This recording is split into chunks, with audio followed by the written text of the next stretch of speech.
Previous scenes. Guy suicides and confides in her about feeling guilt over all the lives that have been lost. Hello, my name is Ben and I talk about anime. Yes guy, I know, my English is so bad, but I hope you understand me. Well, subscribe to my channel and enjoy watching this video. Let's go. Chu always drops on the scenes. He can't really keep his attention away from Minori and realizes that Guy actually values the lives of his comrades. He then agrees to the mission and so it begins. The other members distract the GQ, while a team composed of Guy ignoring Chu and Kenji infiltrates the control center. Using Kang's void, Chu hacks the control system, but Daryl's interruption damages the control system. This causes Lucasite want to go haywire and target Tokyo. Saji shows up at the scene, and that gives him an opportunity to negotiate with him. He makes a deal that he will use the transmitter to line up Lucasite 1 and 3 and destroy the damaged one with the faction in 1, but will only do it in exchange for deleting all his data from the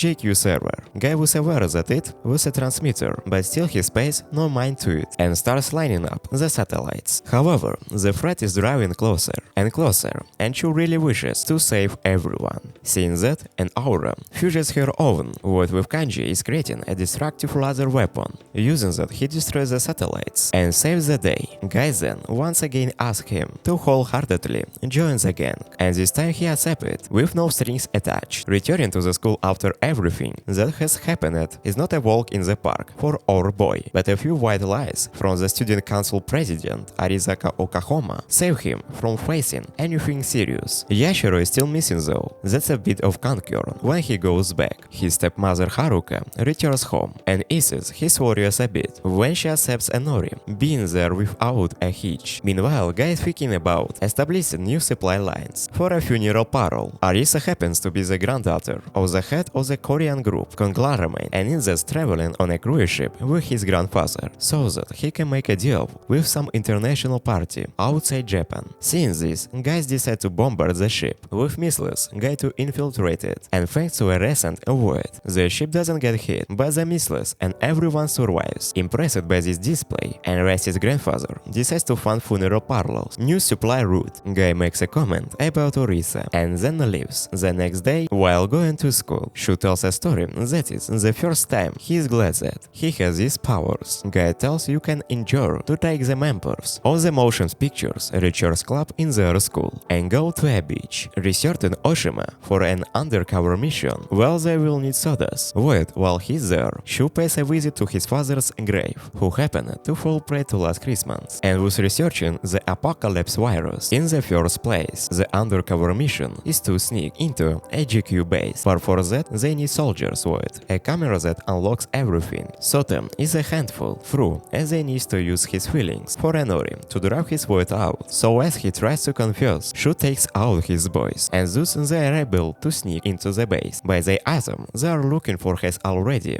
gone missing. The item was stolen by Kaito, who used Chu father's Caruso's card to enter the facility. The item is a canister which contains the meteor that caused the apocalypse virus outbreak. The next day Shu apologizes, says to Sato, and they both finally hit it off. Minorism tells him that people's voice can actually change. Yashiro finally comes back on the screen, and this time he has his brother Jun with him, who he just helped escape. He then proceeds to crash, choose rougher mundane life, just as he's about to confess it to, and begins him to save his brother and himself. He agrees, and now Hiro takes him to see Jan, but Sagi tracks them and orders Daryl to attack them with his end leave. Jun then pulls out Yora's void to fight, but now that Daryl is equipped with a weapon that targets boys, he is able to put up much of a fight. However, Ju comes to rescue and takes the attack, causing the virus to migrate into the Unquell and cause into malfunction. He then sees that his brother isn't really a saint and asks Shu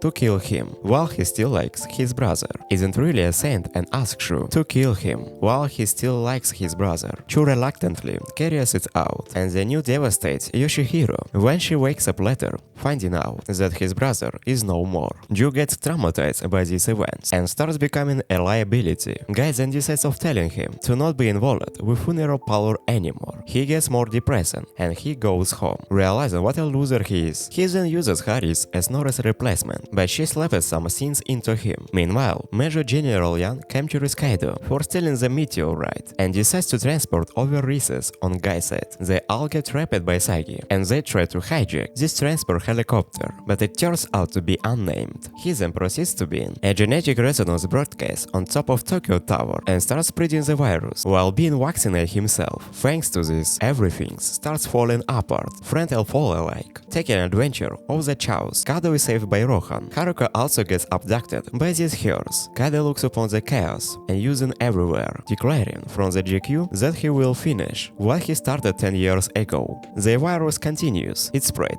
while Darlie kills his father, General Yon, while he finds out that he has been having an affair with his secretary. Kaido takes the GQ comment and announces the funeral parole causes the outbreak. She learns about this and finally gets his act together. He then gathers his friends and tells him about his power, and he asks for their assistance at the airport. Haruka also manages to escape the clutches of captivity thanks to the noble sacrifice of an American of JQ, Colon Eagleman, and meets up with an Orion guy, with Guy already being infected by the virus, Kado and Sagi being the next phase on their plan, and they go to the hidden base inside the Roppongi fort. We then cut to Haruka as she manages to program a resonance broadcast, allowing Snorri to sing and reverse the effects of the outbreak. She also manages to defeat the GQ members by using the voices of his friends,